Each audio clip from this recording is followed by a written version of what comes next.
कर्म को बदल देती हैं। ये वहां से निकली, फिर इसकी वाष्प बनी।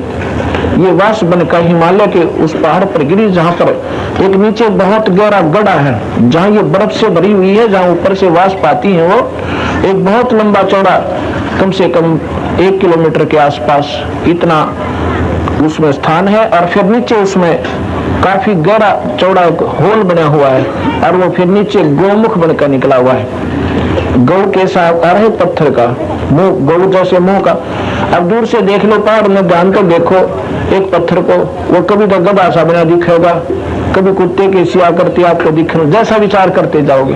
फिर वहां पर हमने गौमुख माना है, तो उसका मुंह ऐसा जैसे गौ का हो, उसमें से ये गंगा का पानी वो मेल्ट होकर वाष्प पिघल कर और फिर ये दरिया रूप में बह रहा है। अब भगवान कृष्ण जो है, मैं वही आपको ले जाना चाहता था। भगवान कृष्ण की लीलाओं को देखकर उनके वंशज जो है ज्यादा अभिमानी हो गए थे। संतों का आदर करना बंद कर दिया था कि कृष्ण जो का सब कुछ है, और हमने कोई आंट कोई ना बकवाद कोई करेगा तो आप गिर देगा। लेकिन ये भी हमारा अभिमान हानिकारक होता है। मान लीजिए आप पूर्ण परमात्मा के उपासक हैं और कोई छोटी उपासना करता है, उसको हे दृष्टि देखना आपका धर्म नहीं बनता। आपको उसको नीचा समझना या उसको धिक्कारना या उसको अभिमान आपके अंदर हो जाना, परमात्मा साथ नहीं देगा। ठीक है, उसकी मूर्खता, अज्ञानता, उसकी कर्महीनता ही समझे, बाकी द्वेष नहीं होता ना, उसको धिक्कारा तू क्या कर रहा है, पाखंड नहीं। अपनी दृष्टिकोण से ठीक करा, पर समझाने की चेष्टा विधिवत करे जब बात बने। तो उन्होंने क्या किया कि उन सारे के सारे यादव में इतना अभिमान बन गया कि आम संत ने मजाक करने लगे। और वीरदास जी कहते हैं कि डरिए साई संत तय, संतों से हमेशा डर कर रहना चाहिए। आप शब्द नहीं कहे, बुरा नहीं बोले, अपना मृदु भाषा का है। मान लीजिए आप समझते हो कि ये संत कुछ नहीं जानता, गलत कह रहा है, कोई बात ना, आप ये सोचकर चले जाइए कि इनको कुछ नहीं मालूम है, परंतु अनादर फिर भी नहीं करे उनका। वो तो समय आने पर पता चलता है, जब अधिक सत्संग जीव सुन लेगा कि क्या जानता है क्या नहीं जानता। एक दिन में संत की पहचान नहीं हो सकती, सारे जीवन में भी पहचान कर लोगे हम तो तब भी आपको महान समझते हैं अगर संत की आप पहचान कर गए थे। वहां पर दुर्वासा जी आ जाते हैं, द्वारका के बाहर बैठ के आकर सारी नगरी में चर्चा हुई कि ऐसे पहुंचे हुए महापुरुष आज तक ना हुए ना हुए, और साथ में भगवान कृष्ण के वो गुरुदेव भी थे। अब यहाँ फिर प्रसंग आएगा आपके मन में कि गुरुदेव तो उनके संदीपनी ऋषि बताते हैं, तो दुर्वासा तो हमने सुना नहीं, क्योंकि आपने जो सुना हो इनकम्प्लीट नॉलेज सुना है, अधूरा ज्ञान सुना है। ये जो संदीपनी उनके ज्ञान गुरु नहीं थे, वो ज्ञान गुरु थे, आध्यात्मिक ज्ञान नहीं था उनका। जैसे बच्चों को पहले गुरुकुलों में गुरुदेव पढ़ा करते थे, ऐसे उनको धार्मिक शिक्षा भी देते थे, परमात्मा से परिचित भी कराते थे। उसमें उद्देश्य से पढ़ाई जो है रोजी रोटी नहीं होता था, वो केवल आध्यात्मिक ज्ञान बच्चों को कराया जाता था। उन्होंने केवल उनको जानकारी दी थी, पाठशाला में पढ़ाया था संदीपनी जी ने, वो भी गुरुदेव हुआ करे। लेकिन गुरु वही जो सतनाम बतावे और गुरु कोई काम नहीं आवे। जो नाम मंत्र देता है वही गुरु होता है, बाकी गुरु अपने अपने स्थिति के होते।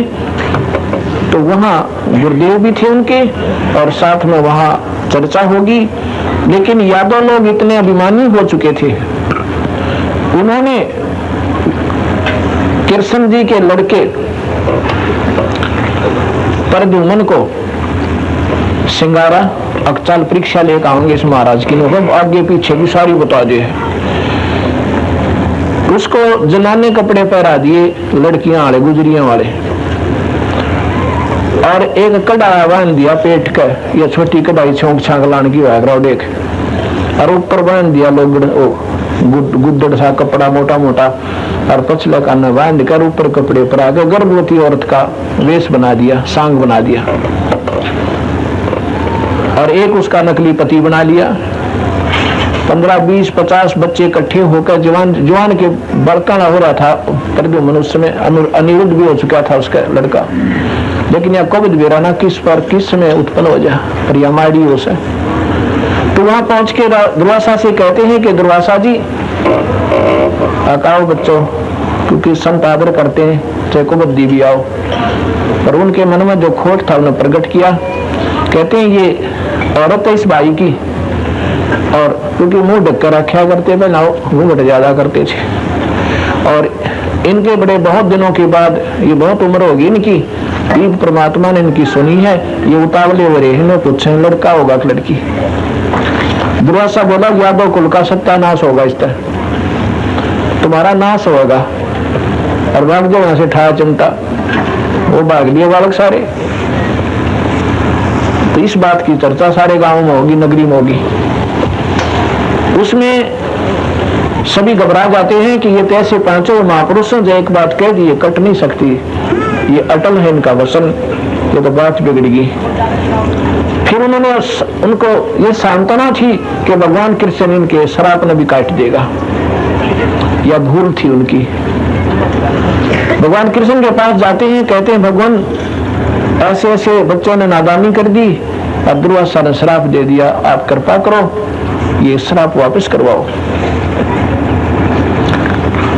उसने कहा कि जाओ आप माफी मांगो, अक्षमा याचना करो संतों से, और माफ कर देते हैं। संत विशाल हृदय होते हैं। जब वो सारी पंचायत इकट्ठी होकर गई तो दुर्वासा बोला भाई अब मेरे बस की कोई ना, जो मैंने जुबान कह दिया टल नहीं सकती वीरा, या तो बात बनेगी। फिर भगवान कृष्ण के पास मायूस होकर आते हैं कि भगवान बात तो बिगड़गी, वो तो ना माने।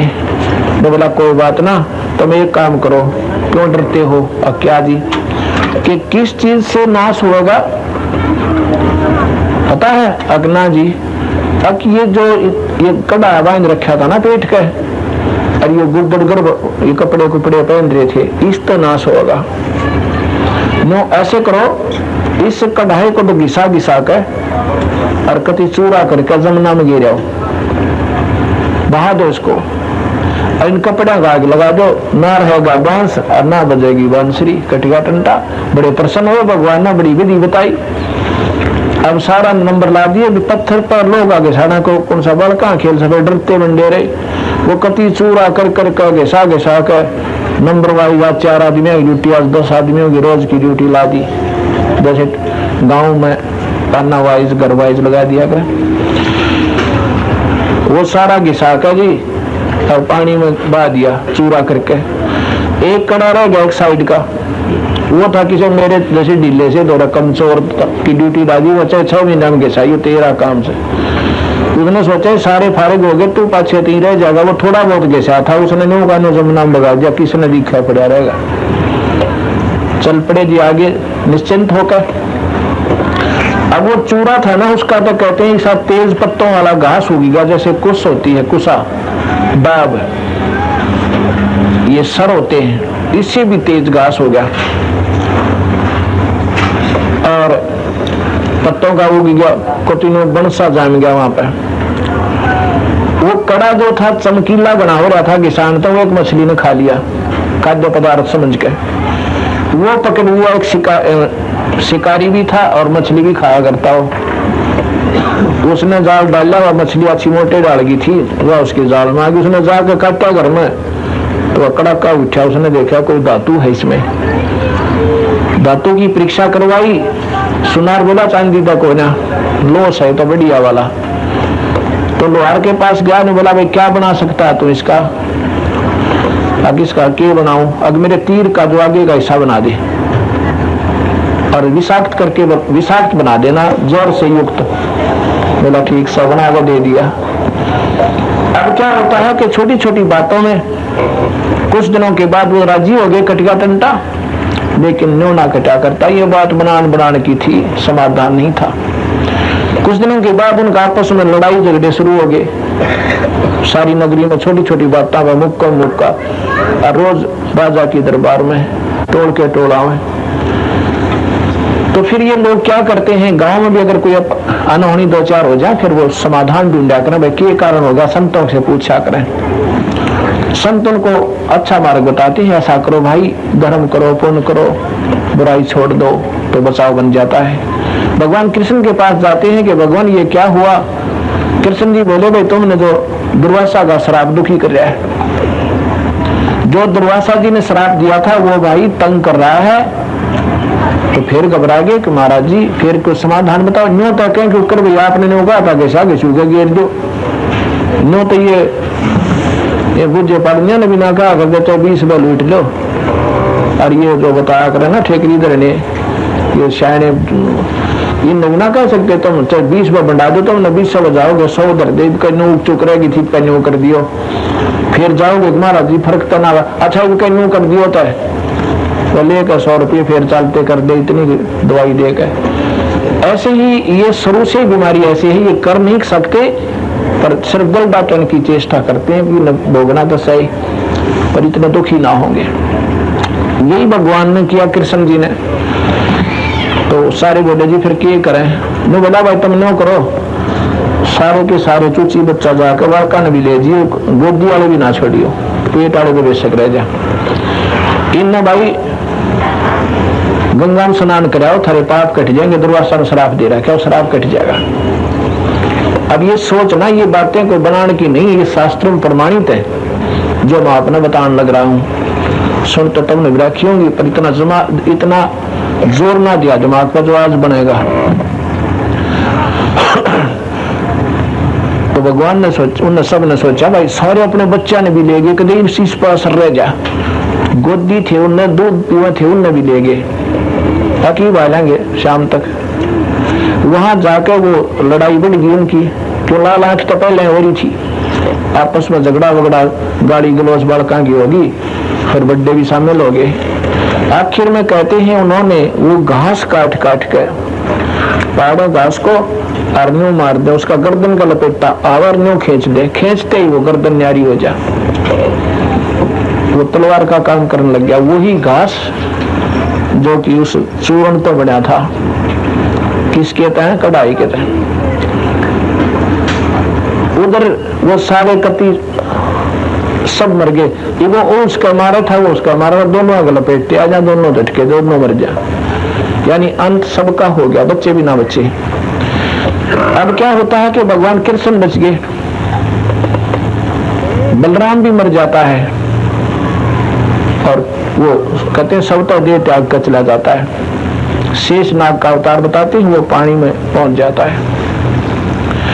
कृष्ण जी एकांत में जाकर एक वन में जंगल में लेट जाते हैं, पैर पर पैर रख के। उनके पैर में एक चमकीला पदार्थ था, जैसे आंख लग रही है ना हमारे, ऐसे ही उनका खाल के अंदर मिला हुआ एक पद्म था जो बहुत चमकीला होता है। रात्रि के समय इतनी रोशनी कर दे जैसे 100 वाट का बल्ब कर दिया करे अंधेरे कमरे में, इतना चमक होती है। और दिन में वो ऐसा चमकता है जैसे कोई बल्ब चमस रहा हो, इतनी चमक थी उनके पैर में। और एक वृक्ष के नीचे लेटे हुए थे, वृक्ष की जो टहनियां थी वो नीचे तक लटक रही थी। वही शिकारी जिसने उस कड़े का वो तीर बना रखा था वो लेकर आता है। उसने देखा कोई मृग लेटा हुआ, मृग बैठा है, उसकी आंख दिखा पत्यामा का। उसने सोचा सारा दिन दुखी हो लिया, कुछ नहीं मिल रहा, ठोक दे नाड़े का, मरते जागा। उसने ऐसे ही आव देखा ना था, वो तीर मार दिया और भगवान के उस पद्म वाले पैर के साथ में आकर लग गया, उस पद्म के बिल्कुल साथ में। भगवान जब पीड़ा हुई तो उस पीड़ा की करहाट को सुनकर वो नजदीक आता है कि मानस मर गया, कोई आदमी मर गया, तो पशु नहीं है। साथ में देखे तो भगवान और द्वारकाधीश है। ओग न डर गया, आकाश मर गया, तेरा कुड़ुम्बा भी। पैर पकड़ा, माफी मांगा, क्षमा करना भगवान, मैंने जाने का ना मारी राजन, मेरे से गलती होगी। कृष्ण जी कहने लगे भाई गलती ना हुई, ये तेरा मेरा कोई पुराना संस्कार था। अब वो कहता है भगवान आप राजा में रंग तेरा मेरा के जुगाड़ उसके है, कहाँ भी है, क्योंकि मैं पिछले जन्म में रामचंद्र था और तू सुग्रीव का भाई था बाली। मैंने तेरे को ऐसी वृक्ष की ओट लेकर मारा था, आज वही आपका टिट फॉर टैट हो चुका है, यानी आपका दो बदला मैंने दे दिया। और घबराना भाई, तेरा जन्मा के झंझट से अपने पूरे हुए। अब यहाँ विचार करना पड़ेगा कि भगवान कृष्ण के सामने सारा वंश नष्ट हुआ, उसके बच्चे मर गए, 1000 पुत्र बताते हैं भगवान के, और साथ में 8 रानियां थी। भगवान कृष्ण की ब्याही हुई, शादी करी हुई, वो 8 की 8 ने आत्महत्या की और सर्वनाश को प्राप्त हुआ। गोपनियों को कृष्ण लेने जाता है, उसी धनुष के आधार पर जिसने महाभारत में तोबा मचा रखी थी, वहां बिलान पकड़ कर पीटा तो उस पर हथियार नहीं उठा। उन गोपनिया ने ले गए, कुछ तो उनके गहने ले गए, कुछ गोपनिया ने भी ले गए, कृष्ण खड़ा खड़ा पिटा। तो यहाँ सतगुरु महाराज कहते हैं कि गोपी लुट गई कृष्ण की, अर्जुन श्री के संग और लक्षंगानी बाण बांध कर जीते बड़े बड़े जंग। तो यहाँ सतगुरु महाराज कहते हैं कि हो तब था सी सो ही और समझ बूझिए ज्ञान। कहते हैं गोपी लुट गई कृष्ण की, अर्जुन चले नहीं बाण, हो तब था सी सो वही और समझ बूझिए ज्ञान। यह होना थी भाई, इनका बस की ना थी। अब यहाँ सतगुरु महाराज कहते हैं तुम कौन राम का जपते जापम अर्थात कटे ना तीनों तापम। तुम किन भगवानों का आधार मानकर पूजा कर रहे हो जिससे तुम्हारी ये 3 ताप भी ना कटे, और कर्म दंड तो बहुत दूर की बात से। 3 ताप क्या होते हैं? को देव भ्रष्ट हो जाना, किसी का श्राद्ध वचन दे देना, ये इन भगवान के बस का भी कोना, तक तुम्हारे के ऊपर काट देंगे, इनकी आसरा तक न है। तो यह बंदी छोड़ भगवान कहते हैं उस पूर्ण परमात्मा का आसरा लो जिसका तुम्हारा बेड़ा पार हुआ है। गीता में कम से कम भी 25 लोग ऐसे हैं, अर्जुन उस भगवान की शरण में चला जा, उस परमात्मा की शरण में जा, तेरा बेड़ा पार हो जाएगा। पहले कहता मेरी शरण में आ जा, तेना जन्म मरण कम छुटा दूंगा, तेना न्यू कर दूंगा। फिर न्यू कहा भाई कल्प अंत जब होगा अर्जुन, ये सभी प्राणी नष्ट हो जाएंगे, ना ब्रह्मा रहे, ना विष्णु रहे, ना शिव रहे, ना ये लोक रहे, ना ये प्राणी रहे। फिर कहता तू उस भगवान की शरण में चला जा भाई, जितने पूर्ण मुक्ति चाहता है। अब ये बातें क्योंकि हमारे समाज में गीता जी के ज्ञान को बहुत निर्मल बताकर, निर्मल में कोई कमी नहीं बहुत, क्योंकि ये ब्रह्म तक का सबसे श्रेष्ठ और उत्तम ज्ञान है। अगर आपने भगवान निरंजन तक और स्वर्ग महास्वर्ग की साधना करनी है तो गीता के आधार पर करो, दूसरे शास्त्र छेड़ो मत। इसमें 2 बात बता रखी है, एक तो गुरु बना अर्जुन, गुरु की सेवा जरूरी है। दूसरे ओम नाम का मंत्र और हवन करा करो, यज्ञ करो।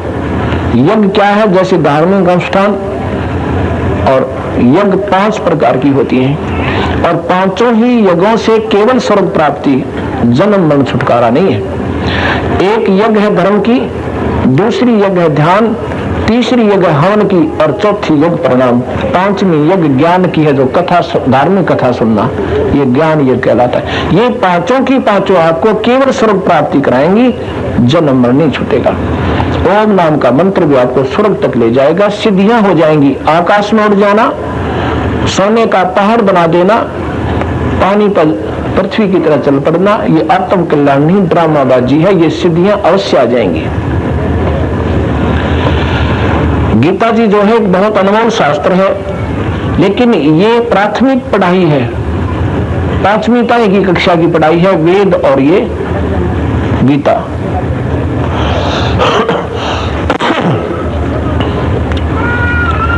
कबीर साहब का ज्ञान जहां से वेद नीति करके छोड़ देते हैं, वेदों में अंत में क्या लिखा है? नेति नेति नेति, 3 वर्ड, न इति। इति माने समाप्ति। भाई भगवान का उतना ज्ञान नहीं है, हम जितना जाने थे वो लिख दिया, इतना ही नहीं है। जहां से ये नेति शुरू कर लिख देते हैं, वहां से कबीर साहब प्रारंभ करते हैं, वहां से सतगुरु का ज्ञान शुरू होता है। ये ब्रह्म का ज्ञान है, परब्रह्म और पूर्ण ब्रह्म का ज्ञान अभी सूक्ष्म वेद में है। वो 5वां ज्ञान, 5वां वेद इस काल में छुपा दिया, समाज में आने नहीं दिया। इसको स्वयं परमात्मा आए, पूर्ण ब्रह्म, वो कबीर रूप में 4 युग में आए हैं। सतयुग में सत्सुकृत नाम से भगवान आए थे कबीर साहब, वो पूर्ण परमात्मा, पूर्ण ब्रह्म, सचखंड वाले सतलोक में रहते हैं।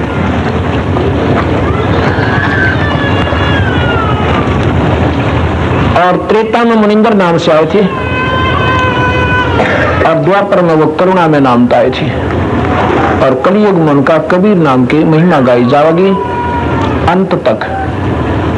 अंश अवतार बहुत आएंगे, उनके संत भी बहुत होंगे, लेकिन उनका कबीर नाम का महत्व अमिट रहेगा।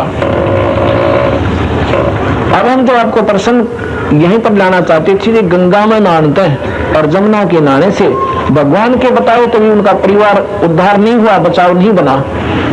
एक आम व्यक्ति कह देगा गंगा में स्नान कर लो तो क्यों कर बात बन जाएगी। स्वयं सोच लेना, ये आपने स्वयं सोचना होगा कि हम कहाँ खड़े हैं और किस चीज को आधार हमने मान रखा है। ये ज्ञान आपको सत्संग से होता है। अब परमात्मा कौन है, परमात्मा की परिभाषा क्या है, उसको पाने की विधि कैसी है, वो आपको पूर्ण डिटेल बिल्कुल कति साधारण भाषा में। देखो हमारी जो पिक्चरें बनी हुई हैं रोहतक में, सोनीपत में, जींद में, झज्जर में, बहादुरगढ़ में, वो बहुत चल रही हैं। तो वहाँ के और भी उपदेशी हंस बहुत हैं। तो वो क्या कहते हैं हमारे सेवकों को कि तुम्हारे गुरुजी ने बोलना तो आता है कोई ना, वो क्या का ज्ञान बताओगे, तू करना आता भाई के गूंगे हैं काकड़े हैं, बोलना क्यों नहीं आता। अक नहीं, वो तो लक्ष्य मारे हैं, सिद्धि बोल रहे हैं। अब ये भी उनकी अपनी ही सोच है। भाषा का काम अपने विचारों को दूसरे तक पहुंचाने का उसे, चाहे संस्कृत में गटमट कर ले, चाहे अंग्रेजी बोल ले, चाहे पंजाबी में, और चाहे अपनी साधारण भाषा, चाहे शुद्ध हिंदी। ये उस समाज में हमने प्रवेश करना था जहां पर वो कभी इसी भाषा को पकड़ सकते थे, ना हिंदी से समझ सकते, ना वो अंग्रेजी जाने, वही भाषा जो वो कैच कर सकते हैं उसी में पढ़ाने पड़े। और उसका परिणाम ये हुआ कि और बालक में बुढ़े ने पूछ ले कृष्ण कौन है, कबीर कौन है, क्या शक्ति है, वो क्या कर सकते हैं, वो क्या नहीं कर सकते। तो इसको ज्ञान को जो है ये आत्मा को पढ़ाना होता है।